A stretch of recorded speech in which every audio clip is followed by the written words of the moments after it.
বৈষম্যবিরোধী ছাত্র আন্দোলনের অন্যতম সমন্বয়ক আব্দুল হান্নান মাসুদ আমাদের এই জুলাই অভ্যুত্থানের প্রেক্ষাপট, বাংলাদেশের কিংবা এই বাংলা জনপদের পূর্বের যে ইতিহাস, সেই ইতিহাস প্রেক্ষাপটগুলো আমাদের সামনে তুলে ধরেছেন। আমরা জাস্ট আমাদের জায়গা থেকে যে জিনিসটা মনে করি যে এই 24-এর অভ্যুত্থান হওয়ার পিছনে যে কারণগুলো ছিল, যে প্রেক্ষাপটগুলো ছিল, এই প্রেক্ষাপট 16 বছরে তৈরি হয়নি। এই প্রেক্ষাপট 53-54 বছরের প্রেক্ষাপট, এই প্রেক্ষাপট 250 বছরের প্রেক্ষাপট। আমরা আমাদের জায়গা থেকে মনে করি যে বিগত 16 বছরে এই প্রেক্ষাপট তার সকল মাত্রা অতিক্রম করেছিল এবং নির্যাতন, নিপীড়ন, অন্যায়, জুলুম, ক্ষমতার অপব্যবহার, সিন্ডিকেট, চাঁদাবাজি, মানুষকে জিম্মি করা, খুন, হত্যা, সকল কিছু এই বিগত 16 বছরে মানুষের যে ধৈর্যের বাঁধ, সেই বাঁধ ভেঙে দিয়েছিল। আমাদের অভ্যুত্থানের, আমাদের বিপ্লবের যে ঘোষণাপত্রটি, সেটা আমাদের 5 আগস্টই হওয়ার উচিত ছিল। আপনারা দেখেছেন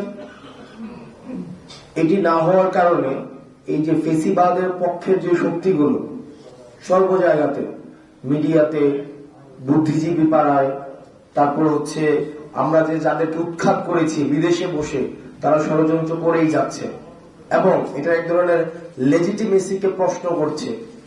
2000 ঊর্ধ্ব শহীদ এবং 20,000 ঊর্ধ্ব আহতদের রক্তের উপরে দাঁড়িয়ে তারা এই অভ্যুত্থানের লেজিটিমেসিকে প্রশ্ন করছে। আপনারা জানেন যে জুলাই অভ্যুত্থান, যে গণ অভ্যুত্থানটি হয়েছে, এই গণ অভ্যুত্থানের মধ্য দিয়ে মানুষ 72-এর মুজিববাদী সংবিধানের বিপরীত অবস্থান নিয়েছে। এই যে মানুষ 72-এর মুজিববাদী সংবিধানের বিপরীত অবস্থান নিয়েছে, এটির একটি লিগ্যাল ডকুমেন্টেশন থাকা উচিত।